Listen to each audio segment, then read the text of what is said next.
Today, or this morning rather, it's my pleasure to introduce someone who's certainly no stranger. He kicked things off for us on Tuesday morning and really got us thinking kind of at a strategic level. And so I'm again honored to have the privilege of introducing Admiral Jim Stavridis, United States Navy retired, who is also the Dean of the Fletcher School of Law and Diplomacy at Tufts University. There are very few people in the world who have a broader perspective of what's going on from an international security perspective than he does. Former Supreme Allied Commander, Europe and Southern Command Commander. He just brings a tremendous perspective.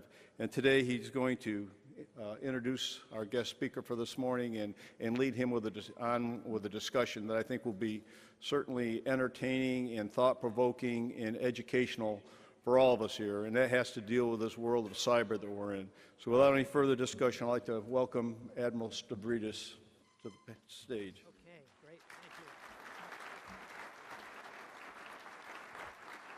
Well, I think, first of all, it's an extraordinary pleasure to be here, but particularly because my very enjoyable task this morning is to introduce the real star of the morning show, and that's my good friend, Admiral Mike Rogers. Can I welcome you to the Jim, stage, please. sir? Thank you. Great. So this is a very relaxed format we're going to use. Pretend no one's here. Yeah, it's just you and me. Exactly. Think of me as Charlie Rose. What we're going to do, first of all, I want to tell you a little bit about Mike Rogers, just for 2 or 3 minutes. I think most folks know him and his background well. And then we're just kind of going to go back and forth, if it's okay with you, Mike, on cyber and how it plays. And then we'll open it up to some questions and comments as we go along. Let me begin by just telling you the most important thing you need to know about 4-star Admiral, brilliant cryptologist, cyber expert Mike Rogers. He owes it all to the fact that he started his career as a surface warfare officer. Hoorah. And I know we have many SWOs in the audience who fully understand that. Mike came out of Auburn University, go War Eagles, and then went to USS Karen on the Norfolk waterfront. Pete Daly, I think, knows that ship. Admiral Crowder knows that ship. Very famous Spruance-class destroyer, and actually was well known in the Spruance community for having the most advanced cryptological capability at that time. I think I'm correct. Can do Karen. Yeah, exactly. And Mike then made the leap over to cryptology and had just an unstoppable career. And what's unique about his career is that he really flowed back and forth quite seamlessly between pure cryptology type assignments, code breaker, listener kind of stuff, into super high level intel jobs. So Mike was the J2 on the Joint Staff. He was the J2 at Pacific Command, which I think still has the largest JIC of all of them, the largest Joint Intelligence Center. And eventually, as the Navy correctly created the 10th Fleet, became a 10th Fleet commander, and then moved very seamlessly into his current assignment as the director of the National Security Agency. So an extraordinary career, and we're lucky to have him here with us. Thanks. I've been very lucky, been very fortunate. So Mike, let's kind of begin by saying the Uber question has got to be, for everybody in this audience, we've spent our lives thinking about how to conduct combat operations in the physical domain. Now we are going to do a lot, maybe all at times, of our operations in this virtual domain that you understand so deeply. What does that shift mean, and how's it going? So to me, I urge people, look, don't be intimidated by the technical aspects. Don't be intimidated by this is different in some ways than the traditional fields that most of us have experienced. Because I argue cyber is an operational domain in which we do a variety of missions and functions, many of which are very traditional. We do reconnaissance, we do fires, we do maneuver, we have key terrain. The same things I was used to as a surface officer, as a TAO when I first started out on Karen.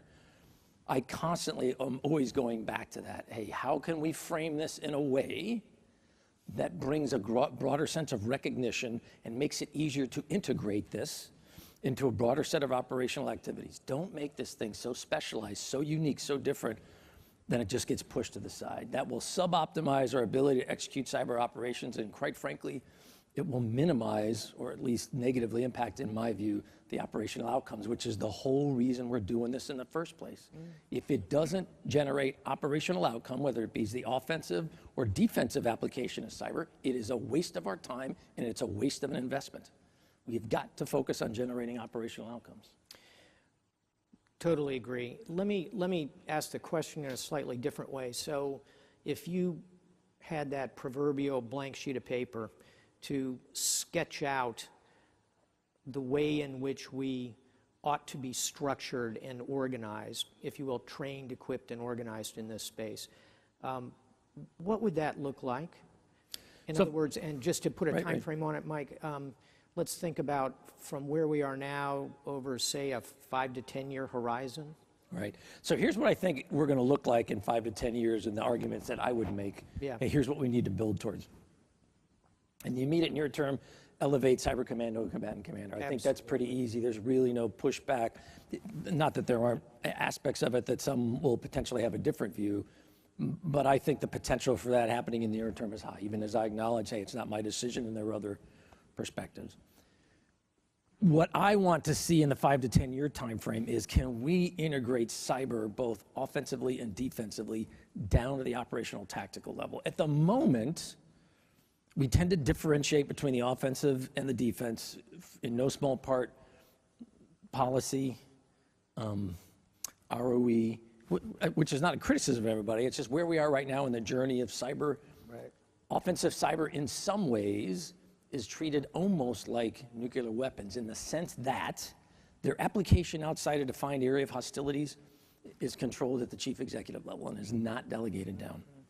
What I hope to see over the next 5 to 10 years is, can we demonstrate enough confidence or engender enough confidence in our decision makers and our policy makers? Hey, you should feel comfortable pushing this down to the tactical level. We should be integrating this into the strike group and the amphibious expeditionary side, that we should view this as another toolkit that's available to a commander as a commander is coming up with a broad scheme of maneuver to achieve a desired outcome or end state. That's what I hope. That would be my argument. This sounds a lot like the journey of special forces in a certain sense. So if you go back 25 years ago, special forces were sort of off to the side. They were called in for special occasions. Their use was highly controlled. Today, each combatant commander has not only a land, air, sea component command, a Marine Corps component command, but today has a special operations component command. When I was Southern Command, I had a superb one in Miami and at UCOM in Stuttgart. Mike, have we thought about the idea of a cyber component command assigned to each of the combatants? Again, I think that's, go to that 5 to 10 years. I totally agree. My argument is the soft model, I think, is very illuminative in cyber. Yeah. So I would create Cyber Command much in the image of SOCOM. Give it that broad set of responsibilities where it not only is taking forces fielded by the services and employing them, it's articulating the requirement and the vision, and you're giving it the resources to both create the capacity and then employ it. I would argue that's a good model. Likewise, another thing, as you highlight, that I like about the soft model is SOCOM provides a theater special operations commander across all 9, the other 8, combatant commanders. Correct. That's a model I think we should drive to. The reason why I have argued up to date that's probably not an optimal investment of finite capacity is, look, until we can get approval to delegate much of this down to that level, it doesn't make any sense to me. Why would you create a C2 construct, tie up scarce manpower if it's not going to be able to actually conduct the full range of operations? Yeah. That's what I'm hoping in 5 to 10 years we can get to. No, I think that's very illuminative. I'll just make an observation from NATO, which is in NATO, we have, for each of the sort of equivalents of combatant commands in NATO, they have components, air, sea, land. They don't as yet have a special operations component. So the halfway house at NATO is to create a centralized organization that can feed special operators. I think that's... And that's where we are right now. The Exactly. reality is, my argument has been, how do we treat any high demand, low density resource in the department? We traditionally tend to centralize it, then prioritize its application by risk and operational priority. And I would argue that we need to do the exact same thing in cyber. That's another thing I would argue, I would hope it would change in 5 to 10 years. When we created this construct in May, Cyber Command will celebrate its 7th anniversary as an organization. When we created this construct, we aligned all of its maneuver elements, those cyber teams. There's 133 teams, 6,187 individuals. We aligned all those teams against specific COCOMs, services, or functions, DISA, for example, has. My argument is I understand why we did it that way. It was to achieve a broad consensus, get everybody to agree. As we have created capacity and we're doing more and more work, my argument has been the reality of not having enough means we have got to treat this just like we do ISR. We manage this centrally, and we prioritize it, and we apply it based on a risk and a prioritization model, not, hey, we've locked everything down. These belong to this organization, these belong to that organization. Oh, well, you're on your own.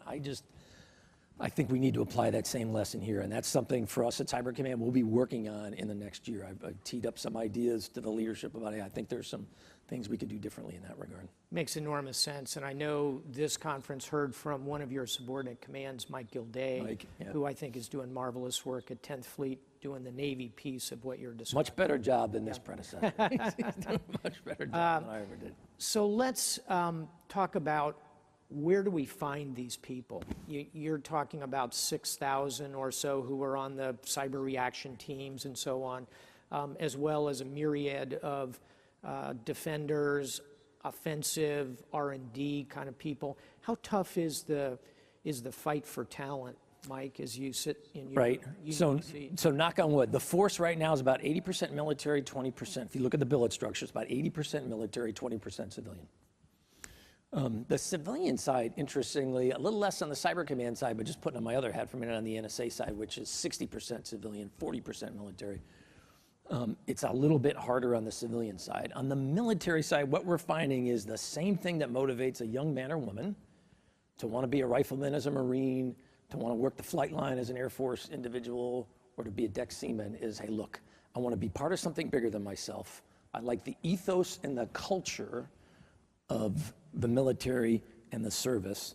That's another real selling point for us right now. The self-image of this workforce is that they are the digital warriors of the 21st century. The way they look at themselves, hey, we're in the future, we're the cutting edge, we're doing something new, we are blazing a path. You can't, as a leader, you cannot underestimate the value of that. It is incredible. The other thing that, quite frankly, also I remind them is, look, you're going to have the ability to do some things in uniform within a defense and law of armed conflict application you can't do anywhere else. There's unique skills that you can do here, and we're going to give you responsibility like the rest of the military. Our model is we're going to spend time up front training you, and then as you show your proficiency and your ability to execute, we're going to give you responsibility at a junior level. Everybody responds well to that. So knock on wood, we're able to assess, and retention is good right now. I'm the first to acknowledge it could change, but I have yet to run into a situation between my last job and this job, so, coming up on 6 years, I guess, where we did not have the skill set to work an issue. Now, sometimes the challenge is we have a handful of people with the skill set. So our challenge is building capacity. Yeah, exactly. Let's kind of broaden the conversation a little bit to cybersecurity for the nation. The new administration has been highly energetic in releasing a whole series of executive orders, some of which have sparked a fair amount of controversy. Others have been reasonably well received. Mike, I keep hearing that there's a draft executive order on cybersecurity. I hear pretty good things about it from my sources. What can you share with us? When do you think we'll see that? I know you're right in the middle of that. Right, so there's an ongoing dialogue. The administration, I don't want to speak for them, but if you just take their statements, they have been very upfront about the desire to make this a priority and a focus area in the early stages of the administration. I've participated in discussion with the president about this, where he broadly talked to a group of us who were, he had identified as, hey, these are some key cyber leaders, intellectual thought. Hey, I want you to know I want to get a sense for what you're thinking. I want you to know this is important to me. I want you to know I believe in accountability and I want to move forward on this. So I expect that to play out sometime in the immediate near term. Process always sometimes takes longer than you would like, but I think this would play out. The biggest input that I've tried to provide, and I'm just one voice, is take advantage of the opportunity to step back and look at this with a new set of eyes and say, look, if we were creating this from the ground up, how would we do it? As opposed to, I have a starting point and we're just going to build off that. I'm not arguing that's bad necessarily, but my view is don't get trapped by the bureaucracy. Step back, take a clean look at this, and let's take advantage of the lessons we've learned rather than just defaulting to, well, let's just keep doing it the way we always have. I agree with that, and as you know, I spent some time with the president and his senior team, and this came up in that conversation.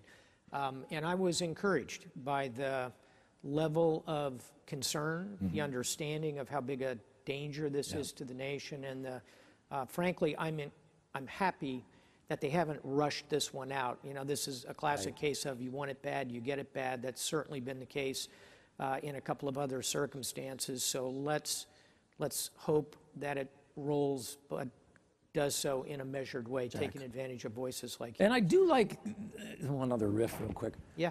I do like the idea of, look, we need to think about cyber more broadly, and we need to think about it from a national security perspective. This is not just, I thought early on, years ago in the past, we tended to view this from the prism of technology, number one, and then secondly, well, the government does X, the military does Y, the private sector does Z.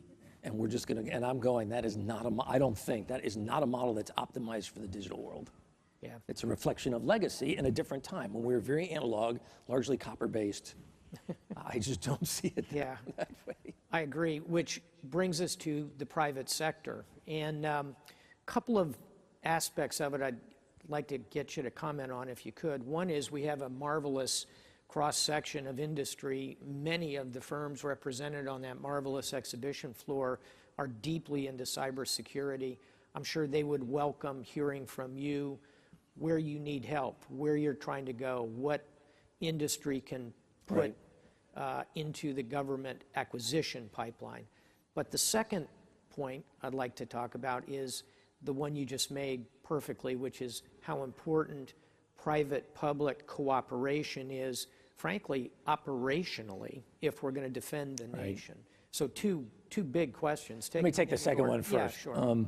just because it's a natural riff off the last discussion. I would like to see us get to a level of integration where we have actual physical co-location with each other. Wow. I mean, my experience in the military, when we create C2 structures, when we create analytic and command and control nodes, our experience leads us to believe you try to bring as much data, as many different perspectives, and as many different elements of the broad enterprise that are necessary to achieve the outcome, you try to bring them all together. Exactly. And I think we need to do the same thing. We've done this internally within the government to some extent. And I have people in multiple organizations, in both organizations that I'm responsible for. Other organizations have people in both our teams.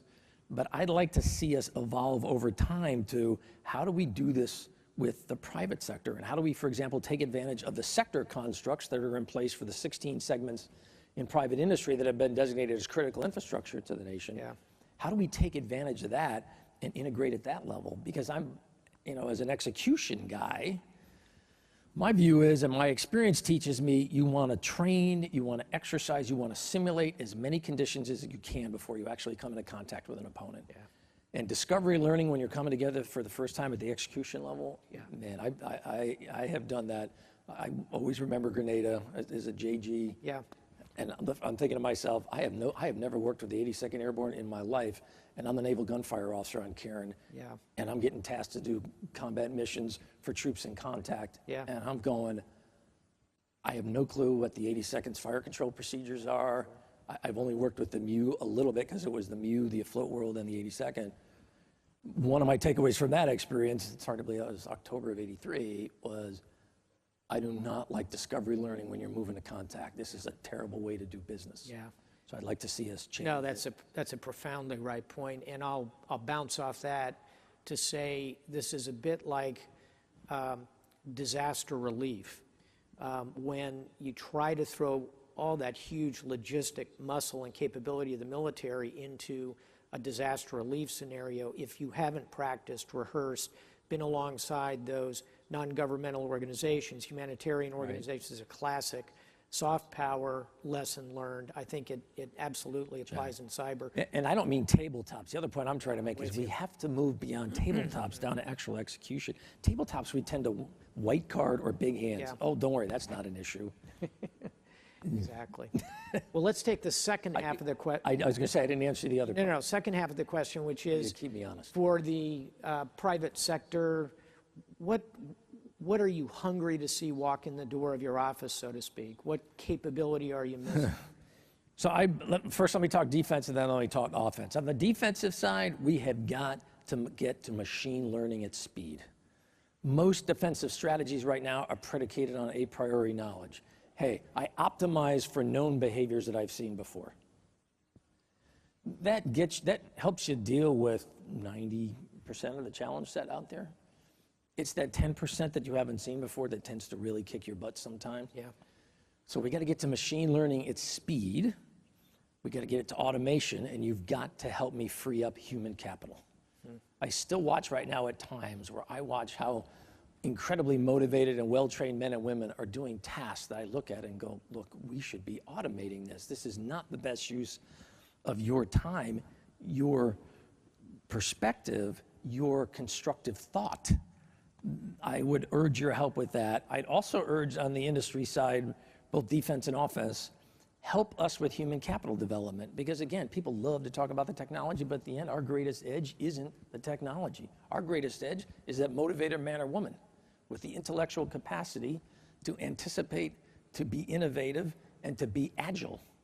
Because in the end, I remind everybody that what we're dealing with is driven by a man or woman somewhere in the world sitting in a keyboard. There's a human dimension in all of this. It's not just about the machine. Defeat the man, figure out what their man or woman, figure out what their strategic intent, what's the objective. That'll identify, okay, if the objective is X, they're probably going after this terrain, they're probably going after this data, they're probably going to use this tactic, techniques, or procedure. That's how you get ahead of the power curve. Think about this. On the offensive side, it's interesting. One of the things I'm still trying to come to grips with, so I'm speaking now as Mike Rogers conceptually, in no way for the department.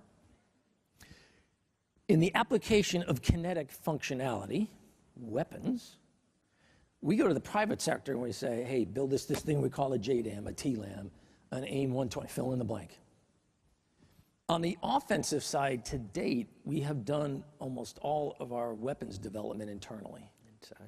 And part of me goes, again, 5 to 10 years now, is that a long-term sustainable model? And does that enable you to access fully the capabilities resident in the private sector? And so I'm still trying to work my way through that intellectually. Again, it goes to that a little bit. The offensive side we so tightly control, and for very valid reasons, not trying to minimize that at all. We need to make sure that anytime we apply cyber, in a non-kinetic offensive act, we fully comply with the law of armed conflict, and the same sense or constraints or rationales that govern how we deliver kinetics, proportionality, the ability to be specific, discriminatory, and exactly what we're going against, we have to do the exact same thing in cyber. Again, it's another example to me where there's a lot of commonality between these worlds. Another clear problem we face kind of episodically, Mike, is the Snowden event. What can industry do to help you there, prevent the next Snowden? And I'd kind of, if you could, walk across the personnel management, who you hire, et cetera, but also the technology piece, perhaps. So one of the things we're trying to do, both at NSA and Cyber Command, although to be honest, this is more on the NSA hat, is ask ourselves, how can we access the expertise resident in the private sector in the insights and knowledge they have gained as they have tried to address the insider threat? This isn't unique to the intelligence world, to the DoD, to the government writ large. I've come to the conclusion there's several aspects to this. There's a human dimension of this. How do we gain insight on the individual and ensure that we've got the right person in the right position, and that there's nothing inherent in the individual that would project, hey, we got a potential vulnerability or problem there. At the same time, there's a technical piece to this, how we're structuring our systems in terms of access to data, the ability to extract data, magnetic or portable media. The other dimension kind of crosses between the two of them is then the behavior piece. How do we gain insights as to how that individual is accessing that technology in a real time? And how do we do it in a way that facilitates the individual's ability both to execute their job and to do it in a timely, agile way, at the same time for us as an employer to have a high confidence that the data that they are using is being appropriately controlled and appropriately utilized. So we're trying to work, and we've got some major projects ongoing, those three kinds of lines of effort, if you will. Let's jump out to the world at large and talk the challenges we face. And this is going to be kind of where I will ask a couple more questions, and then I'll encourage folks to ask a couple more as we have about 15 minutes left in the presentation. But Mike, can you walk us around the world and talk a little bit about what you worry about from individual nations? In other words, what do you worry about from Russia? What is their specialty? What's their level of capability? China, North Korea, Iran, any other actor you care to touch on? So I've said before, Russia we consider to be a peer in the cyber arena. It's a high-end actor with a full range of capabilities. We have been very public, particularly if I put on my NSA hat, in categorizing the behaviors that we watched from a cyber perspective the Russians engage in with respect to our election process. Yep. I was part of that process. I'm not going to rehash all that, but we're very confident, hey, look, this happened. And so I think the challenge now is, so what does that mean and what are the implications for us? And is that acceptable? Yeah. My argument would be it's not acceptable, but I'm the first to acknowledge others might have a different perspective. I think it also highlights to us we need to rethink what critical infrastructure means in the digital age. We tended to view historically critical infrastructure as something associated with an output. Hey, air traffic, pipelines, the financial world, power distribution. Generally, we thought a very industrial set of processes that generated some sort of output. I don't think we thought to ourselves, well, what about information, data, and fundamental processes like the ability to ensure high confidence that in a Western democracy, the electoral outcome is actually reflective of the majority of our citizens, which is at the heart of the democratic model. These are psychological vulnerabilities, I think. So we got to think about what is critical infrastructure. I think in a little different way. And data increasingly has a value now all of its own. You saw that in OPM. You're seeing it, you saw it with the Russians, the way they penetrated systems, removed data, and then provided that in a very public, unaltered format. So we got to work through that. I don't expect that, absent some fundamental change in the dynamic, I don't think that's going to change. So I think we got to step back and ask ourselves, how do we fundamentally? And we're going to need to do that more broadly. It isn't just a US problem. You're seeing this play out in Europe now. We need to work with a broader set of nations to attempt to clearly signal, I believe, this is unacceptable, and to drive the calculus in a different way. If I look at China, they continue to make, as do we and other nations, they're making significant investments. They continue to target military and some businesses associated with national security and core commercial functions, as we're aware. Both President Obama and Xi Jinping made an agreement in September of 2015 in which they said, hey, look, nation states, we acknowledge, will use cyber as a tool to generate understanding as to what is happening in the world around them. We acknowledge we do that. Yeah, sure. But we said the difference is we will not, both nations said we will not use the mechanisms of the state and its cyber capacity to penetrate networks, particularly on the commercial side, but also I would argue on the military side, to steal information, which then we will turn over to the private sector to generate economic advantage. And so we continue to watch that very closely. Do you think they're living up to that agreement? I would say for us, the jury is still out a little bit. Do we see reduced levels of some activity? Yes. Okay. Have I seen them totally walk away from the idea of cyber as a tool? No. Quite yet.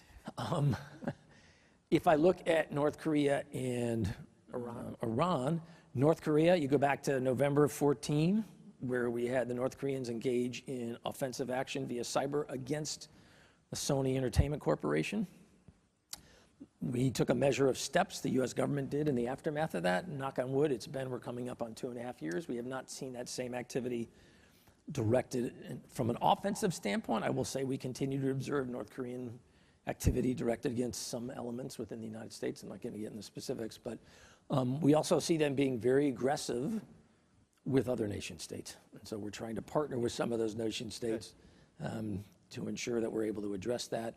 And then the Iranians, it continues to be a strong investment area for them. You saw them engage in denial of service efforts against the financial sector back in the 2011, 2013 timeframe. We have seen activity ongoing in the Gulf right now that continues to be a concern to us. The Saudis. Directed against the Saudis. Right, directed against the Saudis and where others. they have a long history, of course. Where we would argue, boy, that's an area of concern. Yeah. The one that I'm still waiting to happen, I hope it doesn't, but my gut tells me it's going to. What happens when the non-state actor believes that cyber is not just a recruitment tool, an ideology, in a way, and resources, funding, and command and control of geographically dispersed elements? What happens when they decide, boy, this is a weapon system that we could use to reach out on a global basis? We haven't seen that yet, but I spend a lot of time worrying about, because it's only the when to me. You should. Yeah, if we think about the future of 21st century warfare, if you will, the new triad is special forces, cyber, and unmanned. Terrorists, violent extremists, jihadists have used special forces. That's what San Bernardino is. That's what Orlando is. They are now moving into unmanned. Right. We see Al-Qaeda and the Islamic State both using unmanned drones. It is but a matter of time, and I would argue not a long period of time before we see them, as you say, weaponizing cyber. Jack. Well, let me open it up to the audience, and if you would like to step up to microphone, I guess is the forum here. Come on down. I see someone coming right over here.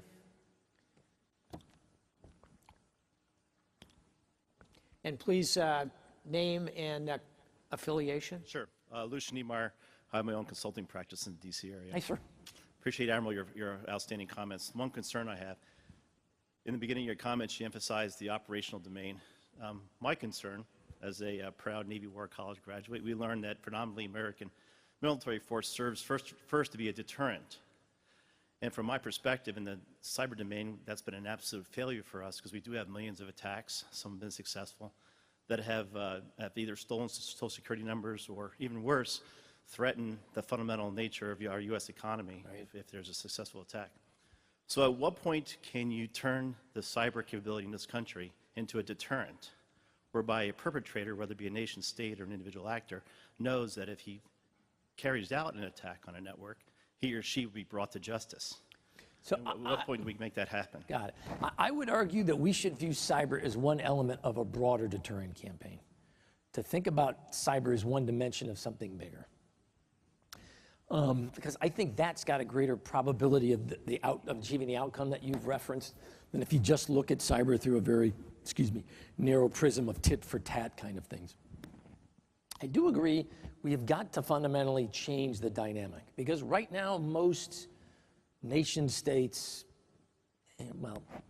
some nation states, many actors have come to the conclusion that there's little price to pay and the value far outstrips any price you might have to pay. We got to change that dynamic, or we're going to continue in this. Put another way, at times in my job, I feel, as do the teams that I'm a part of, like we are just sticking our finger in the dike, and I'm going, this is a losing strategy. It is a resource intensive, and we are reacting. And my military culture teaches me, you get out in front of problem sets, you shape opponent behavior, and you drive them to make choices that in fact help support your desired outcome in end state, not theirs. And we've got to do the exact same thing in the cyber arena. And we're a ways from that. I'm the first to acknowledge. Thank you. Next. Good morning. Morning. Sidney Friedberg from Breaking Defense. I wanted to pull on what you said about moving cyber over the next 5 to 10 years down to more of the operational tactical levels, you know, from this sort of super secret squirrel stuff at the strategic level to something that, you know, a strike group commander has in his toolkit. Two complications to that. One is, at least two. Can I ask you to just pose a question? Sure. We've got a couple of people right behind you. Sure. He's ruthless. He is ruthless. I mean, how do you deal with the fact that, you know, your tactical commander's focus is very local, geographically confined, yet, you know, a cyber action in one place can inadvertently percolate globally? And how do you deal with how way cyber at the tactical level is interwoven with, again, a purely local physics effect, electromagnetic spectrum warfare? Those two are interdependent, but the authorities and the physics are totally different. Jack, so first let me push back a little bit on your present premise. What is stopping us from pushing it down to the tactical level is it's not the classification, it ain't the super secret stuff. That has nothing, to be honest, that has little if anything to do with it.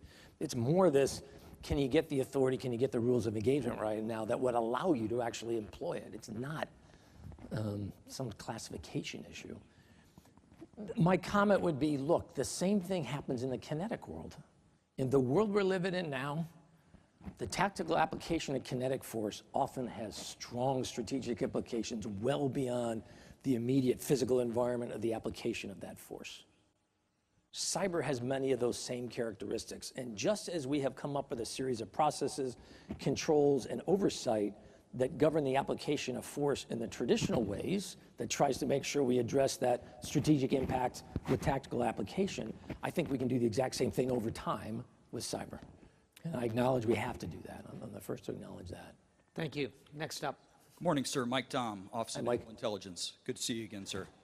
Admiral Stavridis started talking about this transition or this change from the physical space to the virtual space. And I'd argue there's kind of a chasm in between the two of spectrum and electronic warfare, the CNO's initiative on electromagnetic maneuver warfare. Should Cybercom have a role in electronic warfare? And if not, who are you looking to ensure access to spectrum in order to gain access to that virtual space? Wait, thanks, Mike. That's a great question. It's another thing I should have mentioned in the 5 to 10-year view. For the first time in the last year, I'm starting to get, sometimes in very public forums, this same question about, hey, look, as you see the spectrum and the network converging, as you see the integration of the spectrum, the network, information, and effects, does that argue then that you need to view cyber as an element of something broader? And would you, as a result of that, potentially, for example, build around Cybercom or some other organization or construct, the idea of bringing those functions together? I would argue the most likely answer over time is yes. This is one where I'm a little torn. Intellectually, I say to myself, perfect sense, logical conclusion, what we need to build to. When I get asked, so, hey, Mike, could you do this right now? I suck in my teeth a little bit with, man, you know how much work I'm trying to get? I'm trying to get us steered, moving down the channel from right in the middle where we want to be. It's a little bit about timing to me, but intellectually it makes sense to me. Good question. And last question. Morning, Admirals. Lieutenant Sean Quirk from Desron 31, and Hey, Lieutenant. incoming student at the Fletcher School. Go. Excellent. Oh, way to suck up to this guy. Way to suck up to him. Awesome. Sir, a follow-up question on your co-location with industry. So I grew up in Palo Alto, and wondering if Cyber Command is going to build a det in Silicon Valley.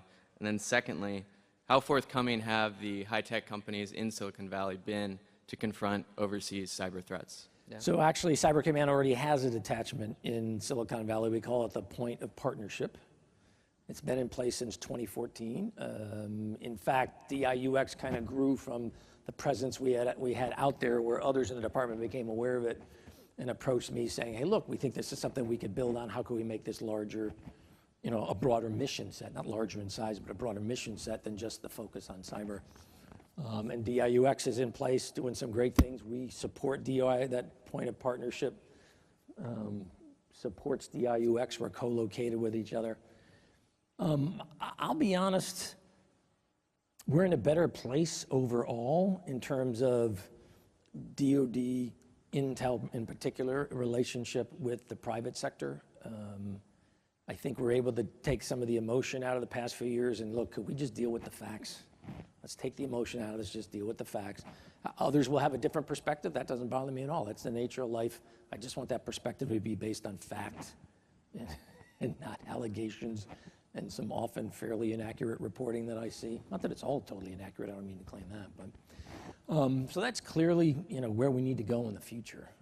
I'm trying now, to be honest, to ask myself, what would make sense on the NSA side? Thank you very much. Well, we've had an opportunity to be with a remarkable Navy officer, but I would argue a remarkable intellect, as well as an extraordinarily kind, humorous, and good-natured leader in a very difficult and challenging space. Join me in a great round of applause. Can I make one for closing Admiral. comment? You if can would wait. mind? Sorry. I apologize, you guys. Closing comment. First, let me thank Jim, and he's heard me say this to him before. He has been an intellectual leader in the maritime environment since he was a midshipman. You think about that. We tend to take that for granted. We're lucky that we have individuals like Jim Stavridis who are willing to continue to engage in this dialogue, even as they have moved on to a different phase of their life and a different time in their life. And quite frankly, the only reason I'm here today is along the way, he was kind enough, we worked together, and he's kind enough to give me some insights to help me keep growing and learning as a naval officer and as a maritime professional. The comment I wanted to make to all of you was, one of the reasons I try to do things like this is I'm the first to acknowledge I can't sit at Fort Meade to do my job. We have got to get out and about. We have got to interface with our nation, our allies, and we've got to talk to the private sector.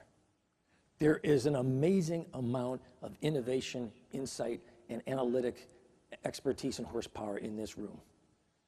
Our strength as a nation historically has been our ability to bring that all together, powered particularly here in areas of the West Coast, but other areas, by this culture of innovation that has made changes that are the envy of the rest of the world and that today are taken for granted by many.